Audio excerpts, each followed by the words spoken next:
সূরা আনফালের 2 নম্বর আয়াতে আল্লাহ সুবহানাহু ওয়া তাআলা প্রকৃত মুমিন ব্যক্তিদের বৈশিষ্ট্য বর্ণনা করছেন। ইন্নামাল মুমিনুনা আল্লাযীনা ইযা যুকিরাল্লাহু ওয়াজিলাত কুলুবুহুম। আল্লাহ সুবহানাহু ওয়া তাআলা বলছেন, প্রকৃত মুমিন ব্যক্তি তো তারাই যাদের সামনে তাদের মালিকের নাম যখন উচ্চারণ করা হয়, আল্লাহ সুবহানাহু ওয়া তাআলার নাম যখন তাদের সামনে উচ্চারণ করা হয়, ওয়াজিলাত কুলুবুহুম, তাদের হৃদয়টা কেঁপে ওঠে, তাদের অন্তরটা কম্পিত হয়ে যায়। ওয়া ইযা তুলিয়াত আলাইহিম আয়াতুহু, আর যখন তাদের সামনে সেই মহান মালিকের কোন আয়াত সমূহ তেলাওয়াত করা হয়, অর্থাৎ পবিত্র কোরআন থেকে যখন তাদের সামনে তেলাওয়াত করা হয়, সাদাতুহুম ঈমানান, রব্বুল আলামিন বলছেন তখন সেই মুমিন বান্দার ঈমানটা বৃদ্ধি পায়, সেই তেলাওয়াত মুমিন বান্দাদের ঈমানটাকে বৃদ্ধি করে দেয়। মুমিন বান্দার আরেকটা বৈশিষ্ট্য হচ্ছে, এই আয়াতের মধ্যে আল্লাহ সুবহানাহু ওয়া তাআলা শেষ বৈশিষ্ট্যের কথা বলছেন। মুমিন ব্যক্তি পৃথিবীর কোন শক্তি, এই পৃথিবীর কোন ক্ষমতা, কোন কিছুর উপরে তাওয়াক্কুল ভরসা করে না। রব্বুল আলামিন বলছেন, ওয়া আলা রাব্বিহিম ইয়াতাওয়াক্কালুন, যারা প্রকৃত মুমিন তারা শুধু তাদের রবের উপরেই ভরসা করে। যারা প্রকৃত মুমিন তারা শুধু তাদের রবের উপরেই ভরসা করে।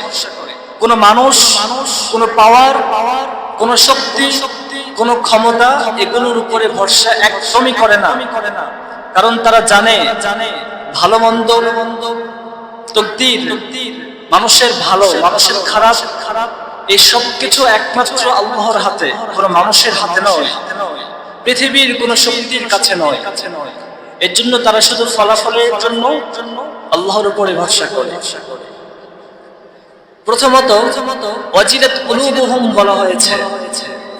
ইন্নামাল মুমিনুনা আল্লাযীনা ইযা যুকিরাল্লাহু ওয়াজিলাত কুলুবুহুম, প্রকৃত মুমিন ব্যক্তি তারা আল্লাহর স্মরণে যাদের অন্তরটা কেঁপে ওঠে।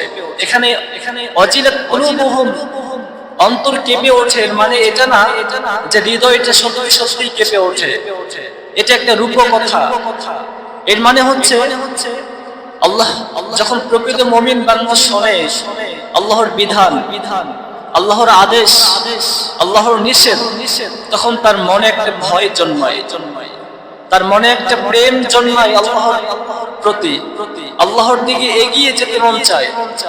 মুমিন বান্দার অন্তরটা অনেক কমম হয়ে যায়, অনেক সফট হয়ে যায়, নরম হয়ে যায়। কেন? সে তার মালিকের নাম শুনেছে। আচ্ছা, এখন নিজেকে প্রশ্ন করুন তো, আমাদের মাঝে এরকম কয়জন আমরা আছি আল্লাহর নাম শুনলে অন্তরটা কেঁপে ওঠে, হৃদয়টা নরম হয়ে যায়? কয়টা মানুষ আছে? মসজিদের মাইকে মুয়াজ্জিন আজান দিচ্ছে আর আমাদের ব্যস্ততা ফুরায় না। মসজিদের মাইকে মুয়াজ্জিন আজান দিয়ে বলছে আল্লাহু আকবার, আল্লাহ মহান, আল্লাহু আকবার, আল্লাহ মহান, বারবার ডাক দিয়ে বলছে, নামাজের জন্য আসতে বলছে। আর এদিকে আমাদের ব্যস্ততা, আমাদের দুনিয়ার কাজ ফুরায় না, আসলেই ফুরাবে না। একটা মানুষ যদি জন্মের পর থেকে নিয়ে দুনিয়ার পিছনে লেগে থাকে, বলা হয়েছে তার দুনিয়ার পিছনে লেগে থাকার ব্যস্ততা, দুনিয়ার কাজের ব্যস্ততা কখনোই ফুরাবে না। সময় থাকবে না, সময়কে বের করে নিতে হবে। আপনার হাতে আল্লাহর ডাকে সাড়া দেওয়ার মতো সময় থাকবে না, আপনাকে বের করে নিতে হবে। তাহলেই তো প্রকৃত মুমিনের পরিচয় আপনার মাঝে পাওয়া যাবে। যখন বান্দা যখন দুনিয়ার সমস্ত ব্যস্ততাকে পাশে রেখে, বান্দা যখন দুনিয়ার সমস্ত ব্যস্ততাকে এক পাশে রেখে আল্লাহর ডাকে সাড়া দিয়ে নামাজে দাঁড়িয়ে যায় আর বলে সুবহানাকা আল্লাহুম্মা ওয়া বিহামদিকা ওয়া তাবারাকা ইসমুকা ওয়া তাআলা জাদ্দুকা ওয়া লা ইলাহা গায়রুক,